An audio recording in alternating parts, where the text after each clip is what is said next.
Bom dia, boa tarde, boa noite para você que nos acompanha, independente do horário ao qual você estiver nos assistindo, seja muito bem-vindo. Esse é o podcast do Clube Bons Amigos.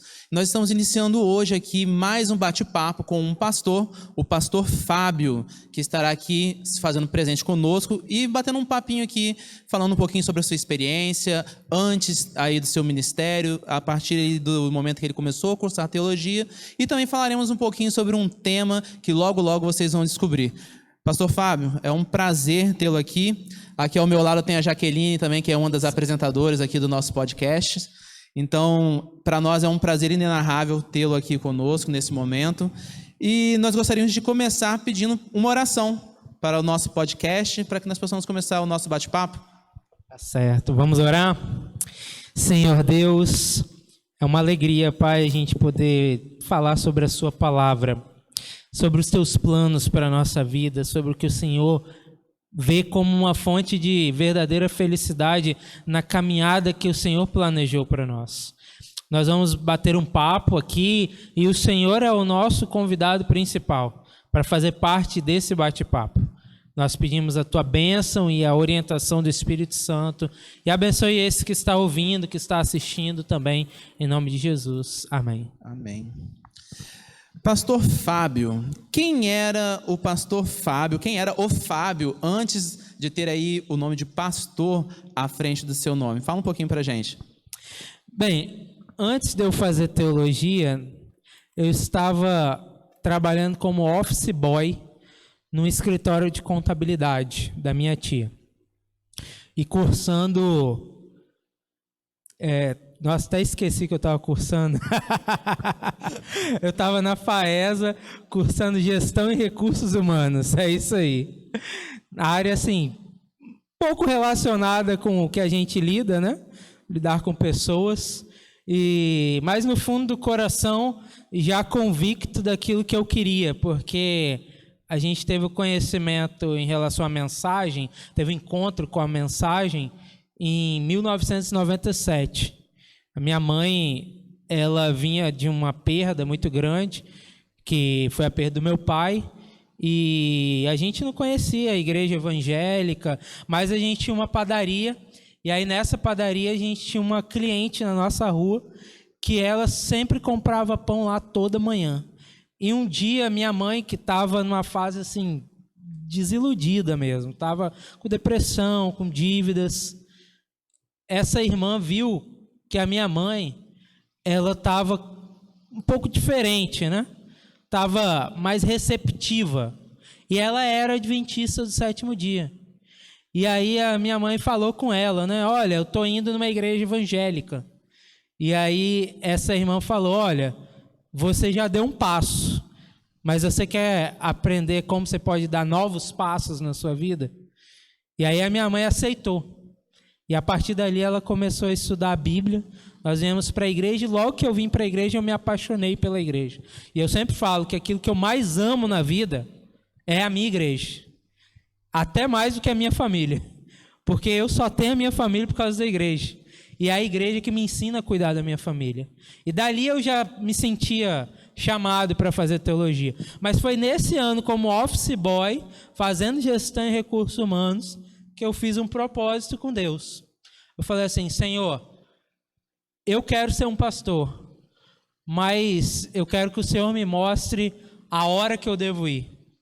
E aí, a partir daquele ano, eu fiz um propósito. Eu falei, Senhor, eu vou fazer o vestibular e no ano que eu passar, eu vou. Independente se eu tiver dinheiro, se eu não tiver, eu vou dar um jeito. O Senhor vai dar um jeito para mim. E aí, rapaz, eu nem imaginava que eu ia passar na primeira tentativa. Tanto é que eu fiz a prova e não olhei o resultado. E quando já tinha uma semana que o resultado tinha saído, um amigo que fez a prova comigo falou, Fábio, você não olhou a lista, não? Eu falei, não olhei não, porque você passou, cara, você passou muito bem até. Aí eu falei, rapaz, é verdade. Poxa, que Deus levou a sério que eu falei com ele, né? E aí eu lembro que eu cheguei para minha mãe, eu tinha 18 anos, cheguei para minha mãe e disse, mãe, passei. Ela falou, mas você não vai mesmo, né? Você fez só para teste, né? Aí eu falei, olha, fiz um propósito com Deus, eu vou ter que ir. E ela não acreditou, ela achou que eu ia desistir e tal, mas aí Deus foi abrindo as portas, Deus foi dando os recursos, eu consegui ir para o colégio e passei lá os 4 anos, fiquei dos 18 até os 22 anos lá. Lá foi onde eu conheci a minha esposa, a Raquel, que sou apaixonado, presente, né? Então nós vemos que a partir dos 18 anos você sentiu-se apaixonado pelo ministério, seria isso? Sim, exato. Eu já tinha dentro do coração que eu seria um pastor, desde quando entrei na igreja, quando eu tinha aí 8, 9 anos. Mas a hora que veio aquela convicção foi quando eu frequentei uma igreja, que era uma igreja que eu me sentia muito importante ali, me sentia muito útil naquela igreja. E era uma igreja muito espiritual, muito consagrada, e uma igreja que valorizava muito a oração, valoriza muito a oração. E ali foi a hora que a peça encaixou, a vontade com o chamado de Deus, né? Encaixaram as duas coisas, e aí Deus abriu as portas, e aí eu pude ir com 18 anos, me formei ali com 22 para 23 anos em teologia, e estamos aí no 10º ano no ministério. Pastor, o senhor disse que logo veio para a igreja, né, por conta dessa irmã que vocês conheceram. E a nossa igreja, ela é rica de departamentos, a gente sabe disso, né? Mas logo quando o senhor chegou, assim, o primeiro contato que o senhor teve com a igreja, teve algum departamento que te chamou a atenção, que te encheu os olhos, que fez com que esse chamado, ele revigorasse ainda mais no seu coração? Tem uma coisa na igreja que eu sou desesperadamente apaixonado, que se chama Clube de Desbravadores. Eu amo o Clube de Desbravadores.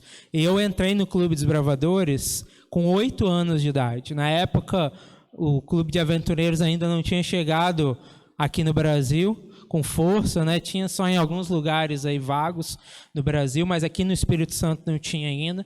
Então eu entrei no clube com 8 anos, justamente. Essa irmã que deu estudo para minha família foi a minha primeira diretora do Clube dos Bravadores, inclusive Clube Lírios Dourados, eu lembro até hoje. Mas foi um departamento que, assim, eu não só me apaixonei naquele período, mas eu continuo me apaixonando até hoje pelo Clube dos Bravadores.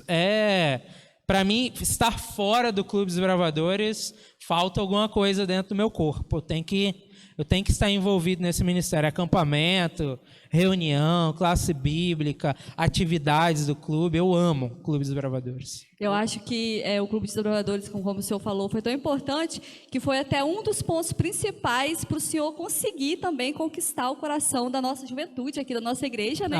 Porque os bravadores, eles te amam muito e a gente recebe e vê o carinho que o senhor tem por todos os nossos meninos e meninas do Clube de Desbravadores. Isso foi, assim, muito importante também para você conseguir linkar essa amizade que teve durante o período que o senhor ficou aqui com a gente, né? Porque logo depois que o senhor terminou a faculdade, que a nossa igreja foi uma das primeiras, né? Sim, foi meu 3º ano de ministério, eu estava aqui em Jacarandá, né? Então, eu já vinha, assim, já estava muito mais jovem do que eu estou hoje, né? Estava com 25 anos, 25, 26 anos, e com essa paixão que não é forçada, né? Então, quando você faz uma coisa que está dentro do seu coração, é tão natural que você se mistura com aquela turma ali de 10 a 15 anos, e eu, particularmente, quando eu estou com eles, eu me sinto como um deles, como um juvenil, como um adolescente. É como se eu fosse um desbravador ali. Então, eu acho que isso faz muita diferença quando a gente se mistura com qualquer grupo, quando você faz parte daquele grupo ali. E eles sentem que você não está forçando nada, né? Então, com certeza faz toda a diferença. Eu acredito que eu e Jaqueline, nós somos professores, e quando nós estamos com os alunos, a minha realidade no ano passado era os alunos da educação infantil e do 4º e 5º ano. Então, era uma realidade diferente em cada turno. Mas você abraça aquelas crianças que eles realmente sentem que você é um deles ali. Com as crianças da educação infantil, você senta no chão, você brinca, você conversa, conta história e por aí vai. Então, eu acredito que hoje, então, podemos dizer que os desbravadores são as meninas dos seus olhos. Com certeza. E porque o Clube de Desbravadores, ele tem uma coisa que eu sempre falo com as lideranças da igreja que eu pastoreio. As igrejas onde nós vamos ter os melhores líderes São igrejas que têm clube de desbravadores ativo e que apoiam o clube de desbravadores. Quando você pega uma liderança de igreja, sempre vai ter ex-desbravadores ali. Sempre vai ter gente que foi desbravador, foi diretoria de desbravador, porque o clube de desbravadores ele é um formador de discípulos, ele é um formador de líderes. Natural, é algo natural. Que quando o menino sai dali, quando ele completa 15 anos, ele pode até não querer mais continuar no Desbravadores depois, a partir dos 16 anos. Ele pode até não ficar na diretoria, mas ele tem um espírito de utilidade para a igreja. Ele se sente útil para a igreja, ele sente que ele é importante para a igreja. E ele quer somar com a igreja. O Clube dos Desbravadores forma esse pensamento, que você tem um papel para cumprir na igreja. Por isso que eu amo tanto Desbravadores. E já falou em a questão do discípulo, né, que é um assunto que nós vamos entrar um pouquinho mais à frente, mas qual foi o maior desafio que você teve enquanto pastor, um pastor jovem, numa igreja tão grande, num distrito tão grande? Veja bem, quando eu assumi o meu primeiro distrito, eu estava justamente ali com 23 anos, e eu fui para um distrito assim, muito desafiador. Esse distrito tinha acabado de passar por uma crise muito grande ali na questão de heresias. Pessoas que foram pregar coisas erradas ali, muitas pessoas acabaram acreditando, saindo da igreja. E a igreja tinha passado ali um período grande que nem batismo tinha naquela igreja. E o meu maior desafio, na verdade, ele foi mais uma ansiedade do que o que eu vivi na realidade. Porque antes de eu pisar no distrito, muitos já chegavam e me falavam: nossa, você está indo para uma área muito difícil. Você está indo para uma igreja que está acabando de passar por uma tribulação muito grande. Então, esse medo, essa ansiedade, ela acabou sendo o meu maior desafio. Eu lidar com essa ansiedade. Mas assim, quando eu pisei naquela igreja, apesar deles estarem passando por uma fase tão difícil, eu fui adotado por aquela igreja. Você imagina, um menino, né? 22, 23 anos, como pastor, cara de menino. Aquela igreja ali, eles me abraçaram. E eu cheguei solteiro ainda, porque eu fui casar com a Raquel em julho daquele ano. Então, de janeiro a julho, eu passei solteiro no distrito. E aí eu tinha muita facilidade de sair de casa, ir para uma igreja e, às vezes, até dormir lá na casa dos irmãos, fazer uma semana de oração, passava a semana toda na casa de alguma família da igreja.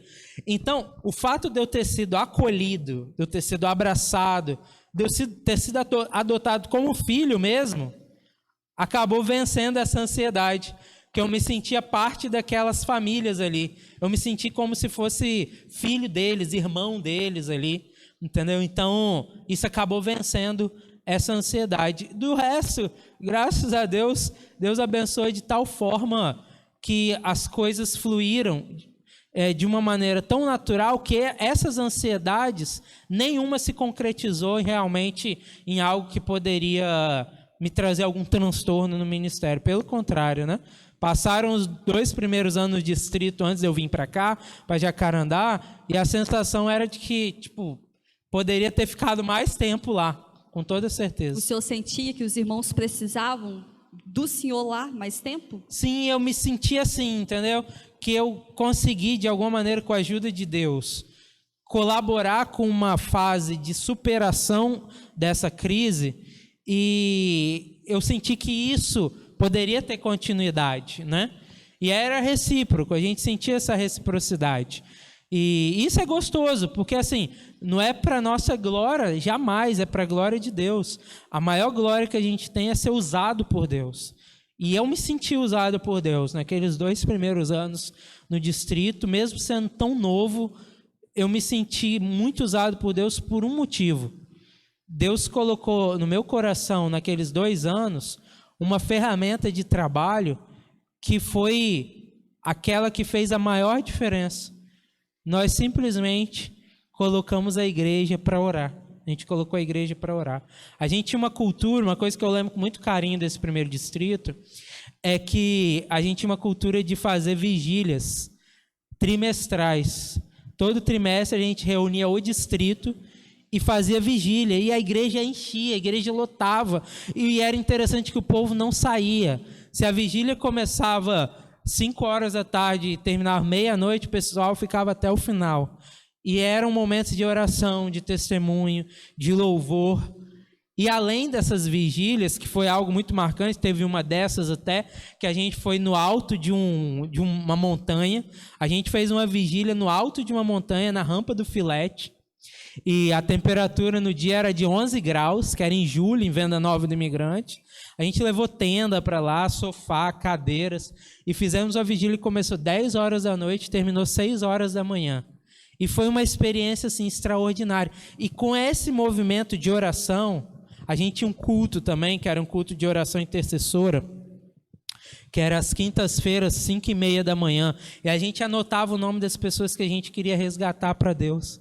E isso foi uma coisa assim, extraordinária, porque com o passar do tempo, a gente viu pessoas que não queriam mais trabalhar na igreja, elas passaram a se envolver novamente. E os batismos que não estavam acontecendo, em 2 anos, nós tivemos ali 36 batismos nessa igreja, na igreja central, 36 batismos. E uma igreja nasceu a partir desse reavivamento que aconteceu ali, de oração. Então, assim, a minha sensação quando eu tive que sair daquele distrito, era assim, caramba, eu queria continuar vivendo isso que eu estou vivendo aqui. Eu estou vivendo o reavivamento aqui. Isso é gostoso demais, né? Mas faz parte do ministério também. Você fazer uma obra e outro obreiro vir para dar continuidade àquela obra. Isso é plano de Deus, é obra de Deus também, né? A gente daqui a pouco vai trabalhar o tema que o senhor escolheu, né? Discípulos e cruz. Mas ouvindo essa experiência que o senhor relatou agora, esse tema escolhido pelo senhor tem a relação com esse reavivamento, com toda essa experiência que essa igreja, que esse distrito trouxe? Com certeza. Na realidade, assim, hoje o fruto dos meus estudos, ele é resultado das experiências vividas.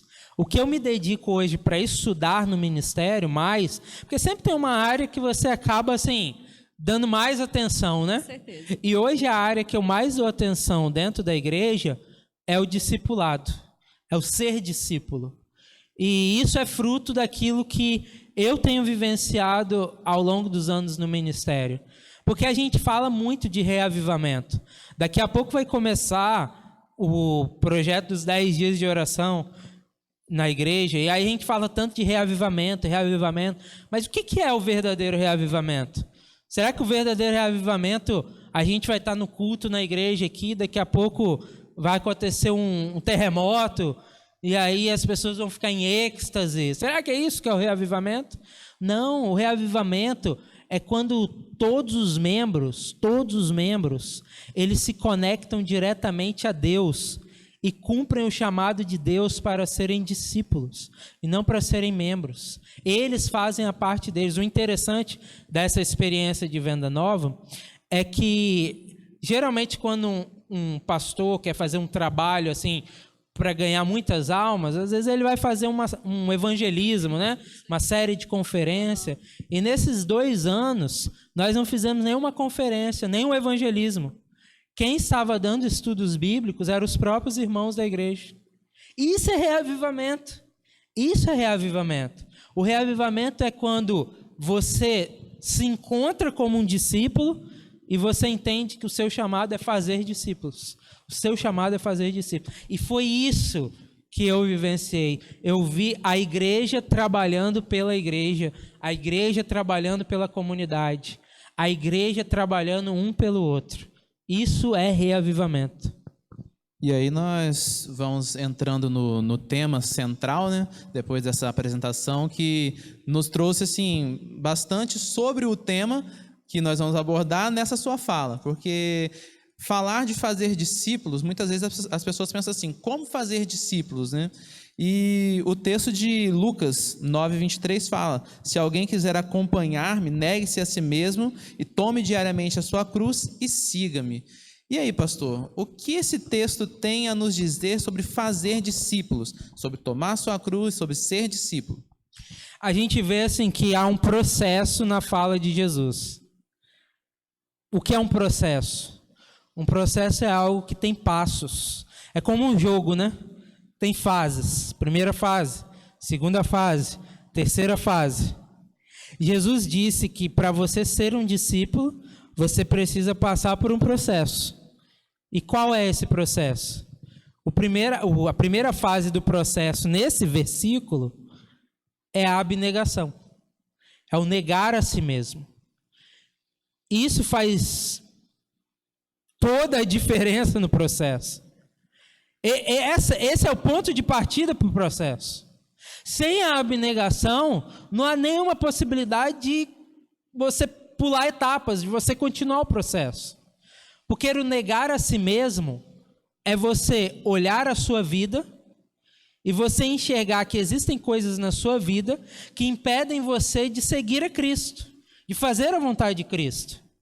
Quem que Jesus abordou que ficou impedido de continuar o processo porque ele não conseguiu dar o primeiro passo, que é a abnegação, que é o negar a si mesmo? Quem nos diálogos de Jesus que a gente lembra, com certeza você vai conseguir pensar logo numa pessoa aí que Jesus queria que ele fosse discípulo. E ele queria ser discípulo, mas para ser discípulo ele precisava de abnegação. E ele entendeu que ele não podia ser discípulo, porque ele não queria abrir mão daquilo que ele amava. Quem é essa pessoa? O jovem rico. O jovem rico. Porque na cabeça do jovem rico, o ser discípulo era ser um cumpridor da lei. Mas na cabeça de Jesus, cumprir a lei não é só deixar de fazer coisas. Cumprir a lei é você fazer as coisas certas por outras pessoas. Na cabeça do jovem rico havia uma trava. Se eu for discípulo, eu vou ter que abrir mão das minhas posses. Eu vou ter que abrir mão das minhas riquezas. Eu vou ter que abrir mão da minha propriedade. Então, abnegação. Se você não passa da primeira fase, você não tem como ir para a segunda fase. Para um jovem, por exemplo, que é chamado para ser discípulo, mas ele está num relacionamento que está tirando ele da igreja. O jovem quer ser discípulo. Não, eu quero ser discípulo. Eu quero servir na igreja, eu quero pregar, eu quero estar nos desbravadores, eu quero estar no clube de jovens, eu quero estar na música. Mas existe um relacionamento que tira esse jovem da igreja, que leva ele para outros lugares, para as festas, para amigos que não têm os mesmos princípios e valores. E aí vai chegar um momento que vai se bater esse conflito, vai chegar esse conflito.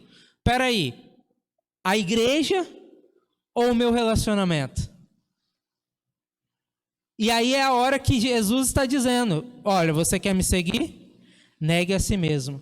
Para esse jovem, o que é negar a si mesmo? Eu vou ter que ele mais gosta? Deixar o relacionamento para seguir a Cristo, né? Vai ter que deixar o relacionamento, não tem jeito. Porque se esse relacionamento está tirando ele da igreja, ele vai ter que deixar o relacionamento por causa de Cristo. Quando esse jovem faz isso, ele passa da primeira fase.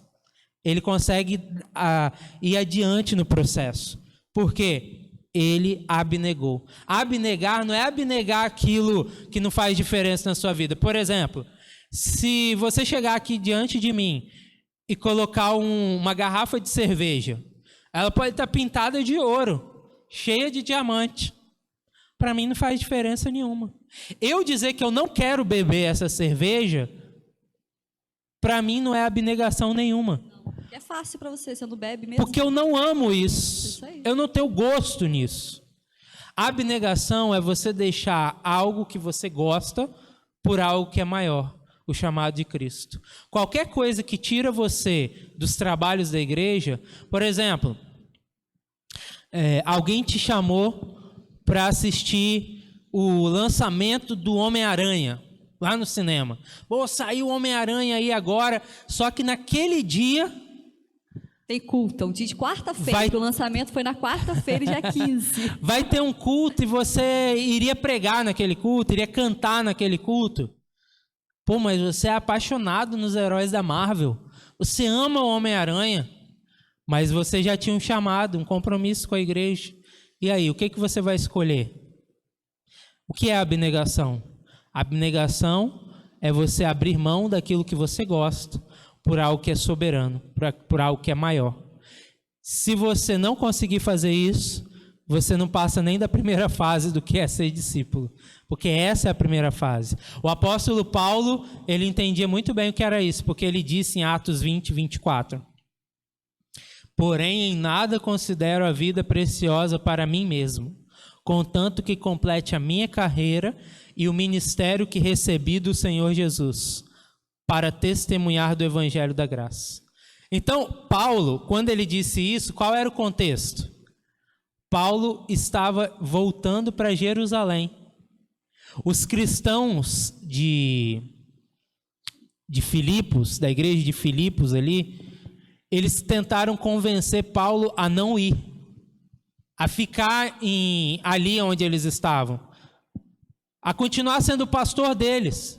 Porque eles sabiam que se Paulo voltasse para Jerusalém, ele seria preso. Mas na cabeça de Paulo, o ministério dele não estava completo, porque Paulo ele queria ir para Roma. E antes de ir para Roma, ele deveria voltar para Jerusalém. Então, ele sabia que ele seria preso e corria risco de morte. Mas o que ele disse para aqueles que estavam tentando convencer ele a ficar na zona de conforto? Nada considero a vida preciosa para mim mesmo, contanto que complete a minha carreira. E quando a gente vai agora para o final da vida de Paulo, lá em 2 Timóteo, o apóstolo Paulo diz: combati o bom combate, completei a carreira, guardei a fé. Nesse período, quando Paulo escreveu isso, ele já tinha passado por Jerusalém, tinha sido mandado preso, foi preso para Roma, ficou preso em Roma em prisão domiciliar, falou aos cristãos romanos e depois foi decapitado. Ele cumpriu o ministério, porque ele decidiu seguir a ordem de Jesus e não o seu próprio coração. O problema é que a nossa vida é muito levada por impulso, pelas coisas que a gente gosta de fazer. A gente faz o que a gente quer fazer, o que é conveniente, o que é agradável, o que é gostoso. Mas ser seguidor de Cristo é uma maravilha, mas implica em renúncias. Você tem que fazer renúncias. Se você não renunciar, você não vai passar nunca da primeira fase. E por falar em renúncia, pastor, em negar-se, em abnegar-se, né? Qual deve ser o ponto-chave para um jovem, para um membro de igreja, entender que ele tem algo que ele precisa abandonar para que ele possa dar continuidade ali no seu discipulado, digamos assim, de ser um discípulo de Cristo de verdade? Porque muitas vezes as pessoas têm dificuldade de entender aquilo que, ou na verdade não é nem dificuldade, é esconder aquilo que ela tanto ama e esconder da igreja. Como que essa pessoa vai ter assim, um ponto-chave para ela falar, não, preciso abandonar isso para que eu possa fluir dentro da igreja? Tem um ponto-chave. E o ponto-chave se chama paixão. Você tem que se apaixonar. Você só deixa algo que você gosta por algo que você entende que é melhor ainda, que é superior. Então, quando a gente se apaixona, né? Quando você se apaixona por alguém, quando você se apaixona por uma menina, quando a Jaqueline se apaixonou pelo Michael, nossa, né? Bom demais. Quando eu me apaixonei pela Raquel, cara... E Elvis, quando ele se apaixonar por quem, pastor? Vamos continuar. Bem, tem um nome aí, né? Tem um nome na linha aí. Mas quando a gente se apaixona, cara, a gente não mede esforços. Eu vou dar um exemplo aqui para vocês. Quando eu me apaixonei pela Raquel, a gente tinha horários totalmente diferentes na faculdade. Porque eu estudava de manhã, ela trabalhava de manhã. Eu trabalhava à tarde, ela trabalhava à tarde. Ela estudava à noite, e à noite era a hora que eu poderia estar com ela, mas ela estava na faculdade. E aí, então, se eu deixasse assim, eu passava praticamente a semana toda sem ver ela, né? E aquele momento, você está apaixonado, você quer ver todo dia, você quer estar perto todo dia, você quer falar todo dia. E pelo telefone, a gente não tinha um WhatsApp, né? E dá a entender até que a gente é velho quando fala assim, né? Não tem WhatsApp. Pô, mas não tinha WhatsApp, né? Usava-se Messenger, né? Mas não tinha nem tempo para falar no Messenger também. Então, qual era o recurso que eu tinha? O recurso que eu tinha era, quando dava 10 horas, eu ia para a porta da faculdade dela e ficava lá conversando com o porteiro até a Raquel sair. Só que quando a Raquel saía, eu só podia ficar com ela 5 minutos. Nossa. E muitas vezes atrasava a aula. Já aconteceu de atrasar a aula e eu ficar esperando ali na portaria 1 hora. Já fiquei esperando 1 hora. E depois de 1 hora, a Raquel desceu. Eles já estavam fechando a faculdade, a gente não podia ficar no campus, porque não pode ter contato físico no campus na faculdade adventista. Então, a gente só tinha os 5 minutos da saída da faculdade até eu deixar ela na porta do residencial. Mas, para mim, aqueles 5 minutos valia o dia inteiro. Valia o dia inteiro. E a hora que eu passava lá esperando, para mim, eu contava como se fosse minutos ou segundos, porque valia muito a pena estar com ela naqueles 5 minutos. Por quê? Porque eu me apaixonei por ela. E a partir do momento que eu me apaixono por algo, tudo que está ao redor diminui de valor, perde valor. Então, qual é o segredo? Você tem que se apaixonar. Ah, pastor, eu não tenho essa vontade de fazer as coisas na igreja, eu não tenho vontade de trabalhar para Cristo. É porque você não está apaixonado por Cristo. Você crê em Cristo. Você acredita que Jesus existe. Você acredita que a igreja é um bom lugar, mas você não se apaixonou por Jesus. Talvez seria então a pessoa que ela foi convencida de que Jesus é uma boa pessoa, de que a igreja é um bom lugar e não realmente convertida? Exatamente, esse é o ponto. E isso vai acontecer muito, com a galera que cresceu na igreja, tipo assim, quando passou a se entender por gente, já era da igreja. Nasceu no contexto de igreja. Então, tipo assim, muitas vezes seus pais, seus avós experimentaram a conversão, passaram pela conversão. Mas eles não, eles cresceram na igreja e a igreja se transformou numa rotina, num hábito. E você gosta de cantar, de vir aqui na frente, de ir para um acampamento, mas isso não quer dizer que você está apaixonado por Jesus. Então, você precisa tentar viver um momento agora de conversão dentro da sua experiência na igreja. Isso aconteceu comigo, porque quando eu entrei na igreja, eu entrei por causa da minha mãe. Foi ela que aceitou receber o estudo bíblico. Eu tinha apenas 8 anos. A minha experiência de conversão não foi no meu batismo. Eu fui batizado em julho de 1998. Mas não foi ali minha conversão. Não foi no meu batismo. A minha conversão foi quando eu tinha 17 anos. Num retiro espiritual, no período de carnaval. Foi nesse período aí que eu encontrei a Deus, que eu me apaixonei por Jesus. Foi um momento de deserto que eu estava na vida, e nesse momento de deserto, eu encontrei Deus. Sabe, igual Moisés ali, tá ali no deserto de Midian, daqui a pouco vê a sarça ardente. Eu não vi nenhum arbusto pegando fogo, e Deus não falou, tira a sandália do seu pé. Mas foi uma experiência tão real, que é como se eu tivesse visto um arbusto pegando fogo e Deus falando, tira a sandália do seu pé. Eu vivi essa experiência quando eu tinha 17 anos. E se você nunca viveu essa experiência, não importa a sua idade. Não importa se você tem 15, 16, 17, 18, 19 anos, mas você precisa viver essa experiência. Porque enquanto você não se apaixonar por Jesus, tudo que você fizer por Jesus vai ser por formalidade, ou simplesmente porque é uma coisa assim que é um entretenimento para você, você gosta de fazer.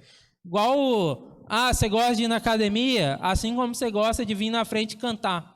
Você gosta de jogar futebol, assim como você gosta de ir acampar com o clube de desbravadores. É igual, por exemplo, quando a gente vem sempre aos cultos dia de sábado, aí acontece alguma coisa, não tem culto naquele sábado, né? Aconteceu um imprevisto, não tem culto. Você fica em casa, você fica assim, nossa, parece uma coisa diferente. Por quê? Porque aquela rotina de todos os sábados ir à igreja já virou um hábito. Né? Isso aí. Você vai por hábito. Então, quando chega o sábado e você sabe que não tem o culto na igreja, naquele dia por N motivos, né, que possam ter acontecido, você sente aquela falta. Sim. Porque aquilo era um hábito, você ia à igreja por hábito. O senhor acha que os nossos jovens hoje, pastor, eles estão mais vindo à igreja por hábito, por consumir alguma coisa? Como que a gente pode enxergar a nossa juventude hoje, principalmente pós-pandemia, né? Vamos dizer pós-pandemia, ou nesse período de pandemia. Sim, sim. Você tocou num ponto muito interessante, e eu acredito que isso é bem geral, incluindo inclusive os jovens, que é a questão do consumismo. A nossa sociedade hoje, ela é uma sociedade de consumo. E sociedade de consumo não quer dizer consumir gastando. Consumir é tudo aquilo que você passa tempo, tudo aquilo que você se demora. Quando você passa muito tempo com alguma coisa, você está consumindo aquilo. Você está assistindo um filme, você está consumindo. Você entra hoje numa Netflix para consumir alguma coisa. Né? Então, você vai num shopping, você procura uma praça de alimentação para consumir. Nem que seja com os olhos, né? Você vai passar nas vitrines ali para consumir. E, por incrível que pareça, a igreja se transformou também parte dessa sociedade de consumo.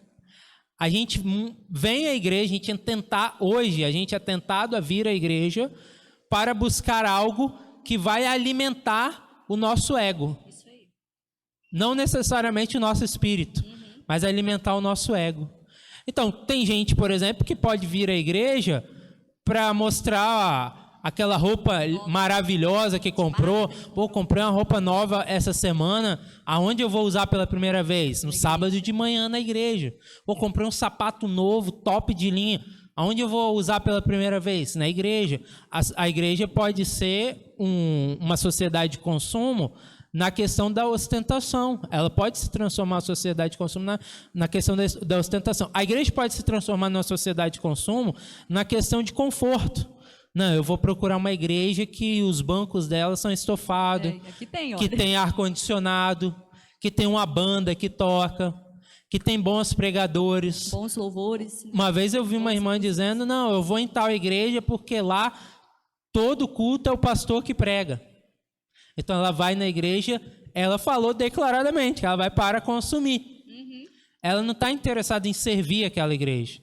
Ela está interessada em ir lá para ouvir bons sermões, boa música. E assim vai, e assim sucessivamente, né?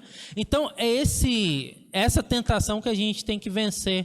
A gente não pode tratar a igreja como um shopping, como uma praça de alimentação. A igreja não serve para ser consumida.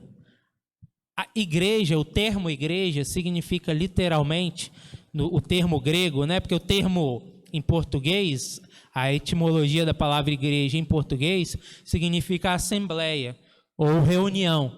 No dicionário você vai ver isso. Mas a tradução da palavra igreja no Novo Testamento, que é um termo do Novo Testamento, é uma tradução da palavra eclesia. E eclesia significa literalmente chamado para fora, chamado para fora. Então, a igreja, originalmente, ela não existe para ser um fim em si mesma aqui, no que acontece aqui. A igreja, ela existe para ela ser uma luz para o mundo. Por isso que Jesus disse, nós não temos a luz. Jesus não disse, vocês têm a luz. Vocês são a luz. E a luz não é para você colocar uma vasilha, um balde em cima daquela luz. Você tem que deixar essa luz brilhar. Essa luz alcançar as pessoas. Mas para isso acontecer, eu não posso tratar a igreja como sociedade de consumo. Eu tenho que fazer da minha igreja uma igreja relevante para a comunidade onde ela está inserida. E aí entra outro ponto, né? Negar-se a si mesmo também nesse sentido, obviamente. Exatamente, claro. Exatamente. A igreja ela deve servir essencialmente para servir. Servir um ao outro e servir a comunidade. Servir um ao outro e servir a comunidade. Esse é o princípio básico do funcionamento como igreja. E aqui há uma preocupação e eu queria compartilhar com vocês. Há 2 estudiosos dessa área missiológica, um chamado Gary McIntosh e outro chamado Aubrey Malthus, que eles tratam a vida de uma igreja como uma vida humana. Como que é o ciclo da vida humana?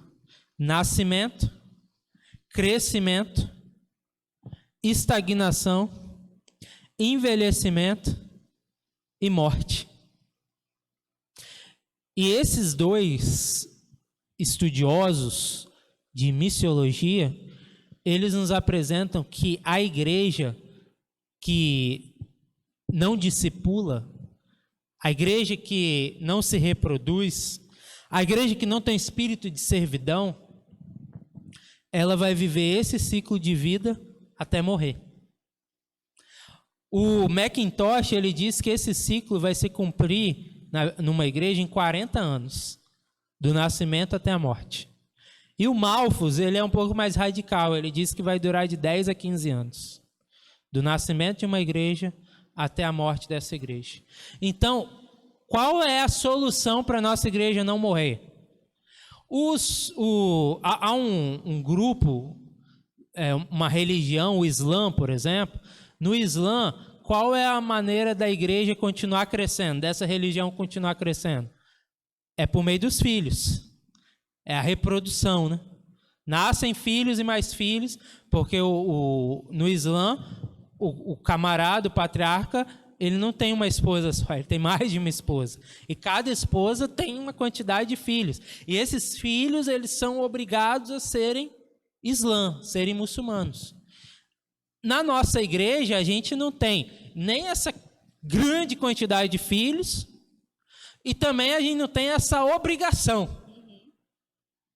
Não é um caso de morte, o ficar ou sair da religião.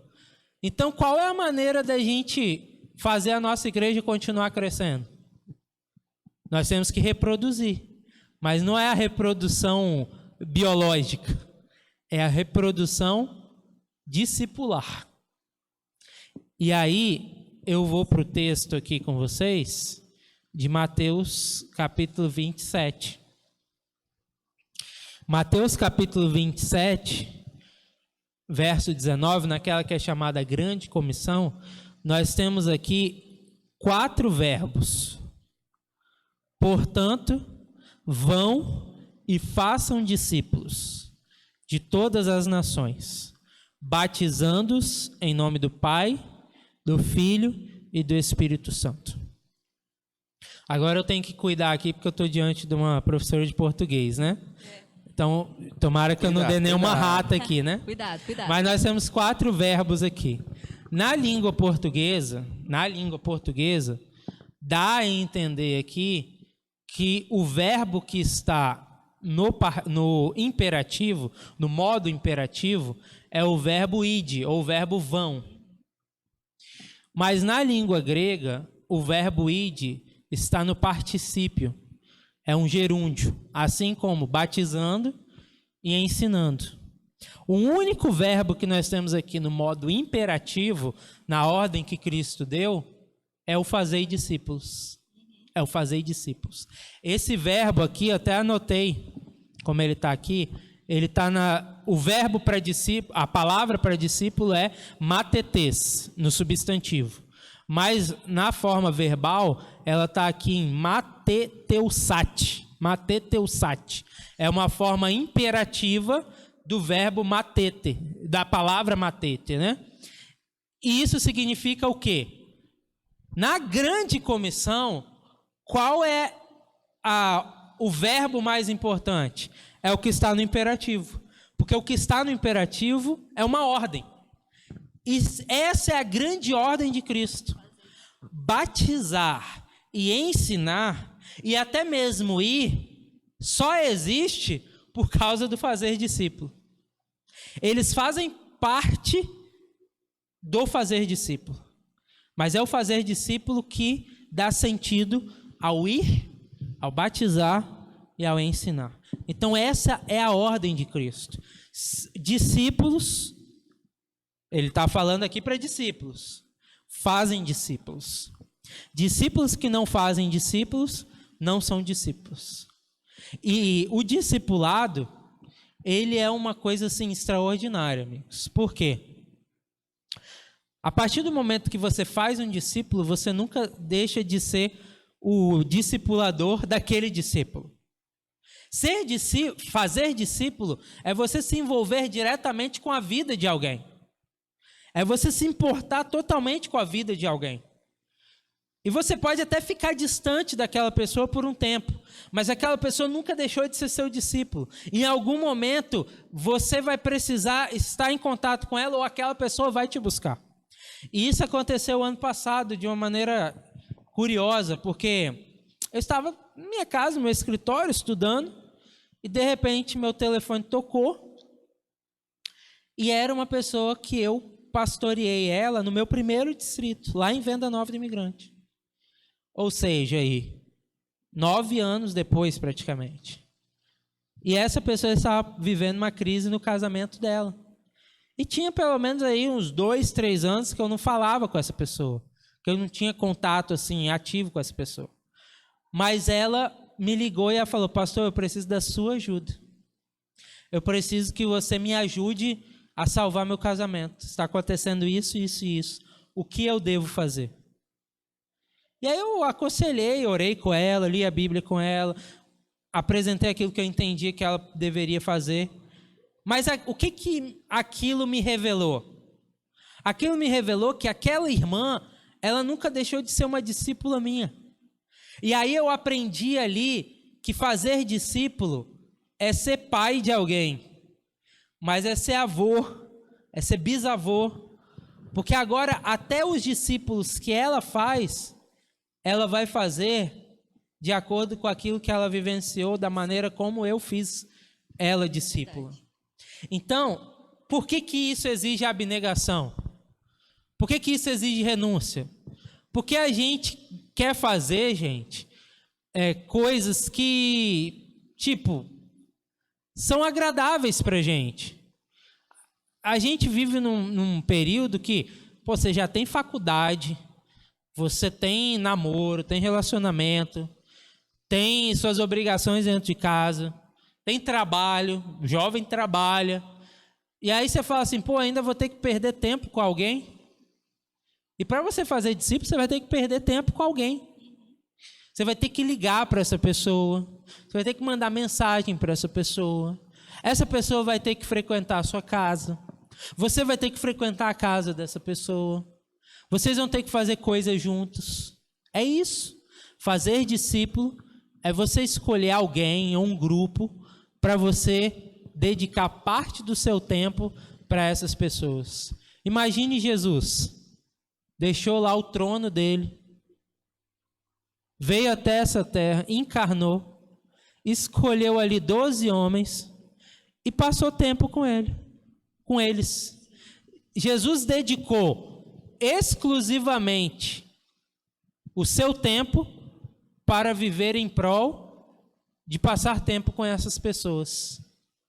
Isso é fazer discípulo. Você vai ter que passar tempo com essas pessoas. Não quer dizer que você vai ter que deixar de trabalhar, deixar de estudar, mas você talvez vai ter que abrir mão de um tempo livre que você teria, de um filme que você iria assistir, de um jogo de futebol. Talvez você pode usar um filme ou um jogo de futebol para você convidar essa pessoa para você assistir junto, essa família, para vocês assistirem junto. Isso vai fazer discípulo. Você pode caminhar junto com essa pessoa. Poxa, vamos fazer uma caminhada? Imagine, amigo, você pegar uma pessoa que está na igreja, ou que já foi da igreja, mas está desanimado.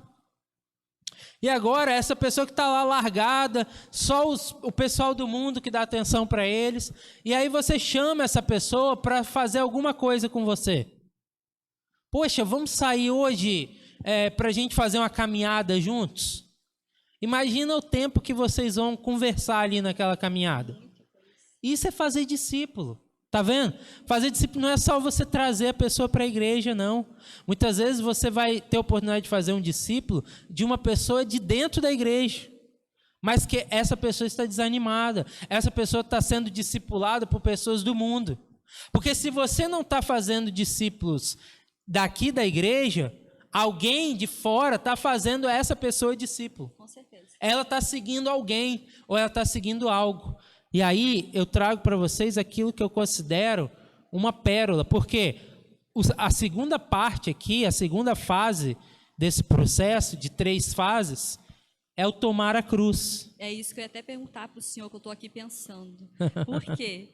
Quando é interessante essa questão aí do discípulo que o senhor falou, porque depois que Jesus voltou, né, para o céu, o que ficou aqui foram os discípulos, então eles tiveram que dar continuidade. Aí a gente pensa assim, nossa, eles viveram com Jesus, então os discípulos só tiveram vida boa, não tiveram que carregar nenhuma cruz. E aí quando fala nessa questão de carregar a cruz, normalmente vem que ideia que a gente tem, né, em mente? Que carregar a cruz é carregar um fardo. Né? Sofrimento. Sofrimento, né? Não sei, Isso. alguma coisa que a gente está passando na vida, Aí. aí a gente até usa aquela expressão, não aguento mais carregar essa cruz, eu já estou cansada de carregar essa cruz. E aí nesse texto, o que seria, a partir da fala de Jesus nesse versículo, o que ele queria dizer sobre carregar essa cruz, né? Será que é esse significado de carregar um fardo, um sofrimento, ou alguma coisa que esteja pesando os nossos ombros? Foi nesse sentido? Só completando também, pastor, já que nós vamos entrar nessa segunda parte, que é o carregar a cruz, tomar a cruz e seguir, logo, como a Jaqueline falou, nós pensamos logo em sofrimento, quando se fala em carregar a cruz. E quando se fala em sofrimento, muitas vezes nós pensamos no negar o eu, deixar o eu de lado para viver em prol de outra pessoa, como foi falado de relacionamento. Às vezes manter um discípulo, ter um relacionamento que não é um relacionamento conjugal, mas você tem um relacionamento ali interpessoal com aquela pessoa. Então, esse tomar a cruz seria uma consagração? Olha só que interessante. Como a gente está fazendo uma analogia aqui, como se fosse um joguinho, né? Um jogo que tem fases. Quando você passa a primeira fase, você adquire habilidades que agora na segunda fase você passa a ter mais habilidades para usar agora nessa segunda fase. É assim que funcionam os jogos, né? Então, a primeira fase foi a renúncia, o abnegar. E na segunda fase, que é o tomar a cruz, você vai precisar usar essa habilidade. Porque o que é, na prática, o carregar a cruz? Como vocês já entenderam muito bem, cruz tem que ver com sofrimento, com carregar fardo. Vamos pegar essa expressão, carregar fardo. O que seria o carregar o fardo no contexto bíblico? Que implica diretamente na ordem de fazer discípulo. Em Gálatas, na carta aos Gálatas, capítulo 6, verso 2, está escrito assim: levem as cargas uns dos outros, levem as cargas uns dos outros, e assim estarão cumprindo a lei de Cristo. Levem as cargas uns dos outros, assim estarão cumprindo a lei de Cristo. O que é carregar a cruz? Carregar a cruz é carregar o fardo que é o outro. É carregar o fardo dos outros. Então, vou dar um exemplo aqui. Vamos dizer que Elvis é um sujeito solitário, que gosta de viver isolado. E aí eu falo assim, pô, se ele quer viver isolado, deixa ele lá na dele. Eu não tenho nada a ver, eu não tenho nada a ver com a vida dele. Foi uma escolha dele. Na visão de Jesus, isso não existe. Na visão de Jesus, eu devo ir atrás do solitário. Quem era a mulher do fluxo de sangue? Uma mulher solitária. E Jesus poderia ter ignorado ela. Quando ela foi curada, Jesus poderia ter ignorado ela.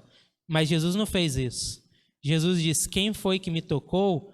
Como se estivesse dizendo diretamente para ela: você foi curada, mas agora eu quero fazer algo mais por você.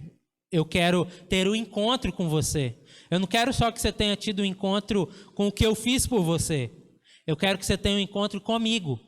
Se ela fosse embora, ela teria encontrado a cura, mas não teria encontrado Cristo. Mas o quem me tocou possibilitou para ela, oportunizou ela encontrar a Cristo.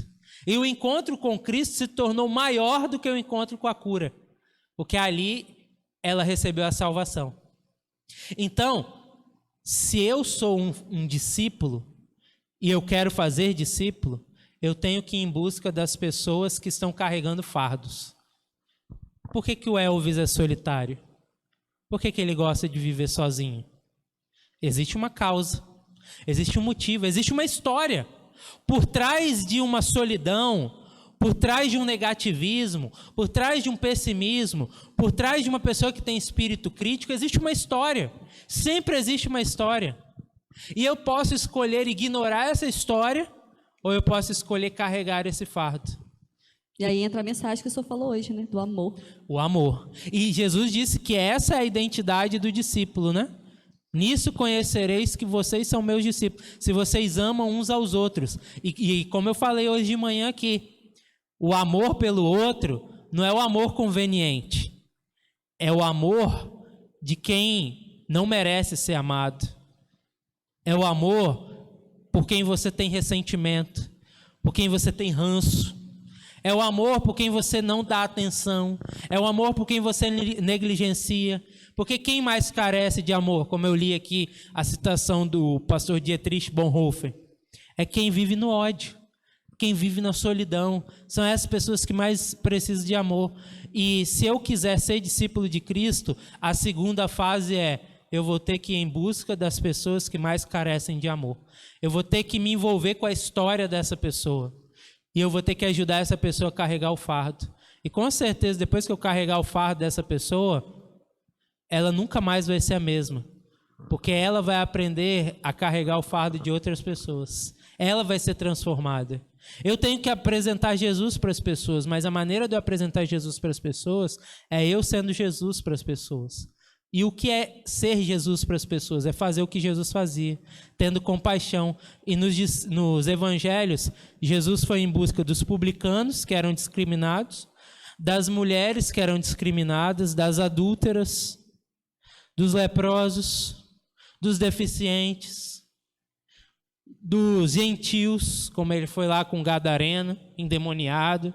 Jesus foi atrás das classes excluídas. Ele contou a história do bom samaritano. O bom samaritano é aquele que quem estava mais perto dele não o ajudou, que era da mesma raça que ele. Mas ele mostrou naquela história que aquele que não era da mesma raça, que inclusive tinha preconceito, o que foi assaltado, né, o judeu que foi assaltado, foi ajudado pelo bom samaritano, que tinha todos os motivos para discriminar, para não se envolver. Mas de quem menos se esperava, foi o que mais demonstrou amor. Foi o único, na verdade, que demonstrou amor. E é isso que Jesus espera de nós. Nós precisamos carregar os fardos de quem é discriminado, de quem está excluído, de quem é solitário, de quem é rejeitado. E isso dá um pouco de trabalho, porque você vai ter que se envolver com pessoas que não são agradáveis. Você vai ter que se envolver com pessoas que não te fazem rir. Você vai ter que lidar com pessoas que vão te rejeitar. E você vai ter que continuar insistindo com elas. Isso não é fácil. Para você que está nos acompanhando, o pastor Fábio falou que esteve hoje de manhã, porque nós estamos gravando hoje, dia 8 de janeiro, estará sendo lançado um pouquinho mais à frente, mas se você não esteve aqui na igreja de Jacarandá, corra lá no nosso canal no YouTube, acompanhe a pregação do dia 8 de janeiro, que foi uma pregação maravilhosa que o pastor Fábio trouxe para a gente. E pastor, nós já estamos assim com o tempo extrapolado, está deixando um gostinho de quero mais, já recebemos aí a notícia dos 10 minutinhos, mas passando dessa segunda fase de tomar a cruz e seguir, de tomar a cruz, o que vem a ser o siga-me, essa terceira fase aí que nós tanto ansiamos saber? Depois que você passou da primeira fase e da segunda fase, vem aquilo que tem em todo jogo, né? Você chega na fase final. E na fase do final, nos joguinhos aí, você tem que enfrentar o mestre, né? Mas no jogo do discipulado, você não enfrenta o mestre. Você segue o mestre. Você anda junto com o mestre. Essa que é a grande questão. A terceira fase é a fase simplesmente que agora você está mergulhado na obra de Cristo. E agora simplesmente você vai fazer o que Cristo faz. Você vai viver a sua vida por Cristo. E viver a sua vida por Cristo é não medir esforços para nada.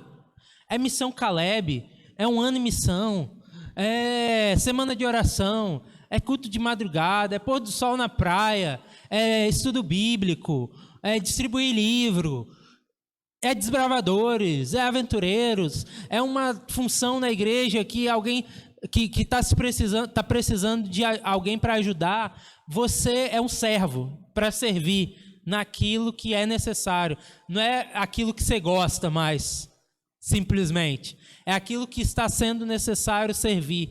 Você se tornou um servo. A terceira fase é a fase onde você está mergulhado no discipulado. E você faz aquilo que Cristo te pede e você vai aonde Cristo manda você ir. E é aí que nós encontramos pessoas, por exemplo, que estão assim, tão realizadas na igreja e às vezes recebem um chamado para ser missionário. Ah, não, você é um missionário.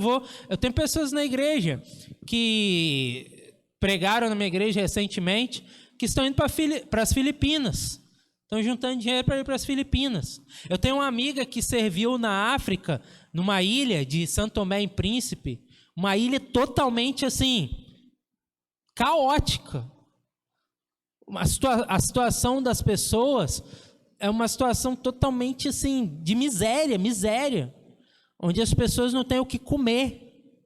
E ela passou 5 anos lá, trabalhando como voluntária. O único dinheiro que ela ganhava era para se manter, era para comer, que eram $300 que eles davam ali para a pessoa se manter. Só isso que a pessoa recebia. Então, ela viveu 5 anos ali. Por quê? Ela mergulhou no discipulado. E para ela, ir para São Tomé e Príncipe, ou viver aqui no Brasil trabalhando, para ela, se ela estiver fazendo a obra de Cristo, é isso que importa. Não importa se é no Brasil, se é na África, ou se é em qualquer lugar do mundo. O que importa é servir a Cristo. E nessa fase, tudo se torna de menor importância. Tudo se torna de menor importância. Nesse momento, muitos decidem fazer teologia, alguns querem ser pastor, outros querem ser médicos missionários, outros viram aí comportores missionários, ou outros simplesmente vivem na igreja e são servos na igreja. Você não precisa fazer teologia, você não precisa ser missionário em outra terra, você pode estar mergulhado nesse ministério de discipulado aqui dentro da sua igreja, sendo útil para a sua igreja. E é isso que Deus espera de você, seguindo o mestre, não enfrentando o mestre. Então, no caso, quando nós passamos para a terceira fase, seria o nosso tema jovem de 2022, o Eu Vou. Eu vou, é isso aí, eu vou. É a hora que, quando você zera o jogo, aí aparece aquela mensagenzinha, né? Você zerou o jogo, amigo. Chegou ali, eu vou. Só que agora, eu vou para a eternidade. Amém. Você vive ali, aquele clima ali de servidão, até Jesus voltar, e quando Jesus voltar, para todo sempre. Ele não acaba mais, ele não tem interrupção. É o eu vou, é isso. E o chamado de Deus é esse, é que você tenha o eu vou no seu coração. Senhor, como que o Senhor quer que eu seja útil? Em que o Senhor quer que eu sirva? Você vai ser útil aonde Deus mandar, sem reclamar, sem murmurar, e você vai fazer do fundo do seu coração. Se as pessoas te aplaudirem, glória a Deus. Se as pessoas te criticarem, não vai ser o que vai impedir o seu trabalho. Você vai continuar trabalhando para Deus. Que essa é uma questão também, né? Às vezes você está trabalhando na igreja, vem uma crítica. Aí você fala, não, nunca mais faço isso. Ah, nunca mais pego esse departamento. Ah, não trabalho mais com isso. Isso significa que a pessoa não estava servindo por Cristo. Ela não se apaixonou. Ela estava servindo por outros propósitos, não por Cristo. Porque quando a pessoa serve por Cristo, ela recebe as críticas, filtrando aquilo que é necessário, e aquilo que é depreciativo, ela elimina, ela descarta e ela continua servindo a Cristo, trabalhando para Cristo. Teve e a gente pode encerrar com esse pensamento. Tinha um quadro que passava no Fantástico, era tipo um reality show chamado Chefe Disfarçado. E uma dos episódios que eu assisti, o chefe foi trabalhar lá junto com os primeiros operários lá, né? Os operários que eram mais operários, né? Que faziam o trabalho mais sujo que tinha. E ele encontrou lá um sujeito muito simples, mas o cara trabalhava com uma dedicação e ele trabalhava sorrindo. E aquilo chamou a atenção dele, né? E o cara achando que o camarada era companheiro de trabalho dele, né? E começou a conversar abertamente. E aí esse chefe disfarçado fez uma pergunta assim: nossa, você trabalha com tanta dedicação e tal, rapaz. Você está sempre tão alegre, né? Ele falou: você está sempre tão alegre. E aí o cara falou assim: eu trabalho alegre porque eu trabalho como se eu estivesse trabalhando para o Senhor, como se eu estivesse trabalhando para Deus. Eu faço o que eu estou fazendo como se eu estivesse fazendo para Deus. E isso é a raiz do bom serviço na igreja. Quando a gente faz as coisas como fazendo para Deus, podem vir críticas, como podem vir elogios. Mas os elogios, eles não nos tiram a humildade. E as críticas não tiram a nossa disposição de trabalhar. É isso. A gente tem que trabalhar para Cristo, apaixonado por Cristo, com esse foco. Abnegando, carregando o fardo e seguindo o Mestre, seja onde Ele mandar. Amém. Amém. Pastor, muito obrigado pela sua presença, esse seu tempo em falar aqui conosco. Já queremos outro. Ficou um gostinho de quero mais, mas a intenção é essa, para que possamos voltar aqui numa outra oportunidade e aí estar aprofundando um pouco mais nesse tema ou tratando de outros temas. Eu tenho uma curiosidade, eu quero descobrir por que ele não gosta de pudim. O negócio é tão bom, Elvis. Então, a gente tem que fazer o podcast para poder decidir. Vai ficar para o próximo, Vamos hein? guardar isso para um Porque não gosta podcast de pudim. culinário na próxima edição com o pastor Fábio.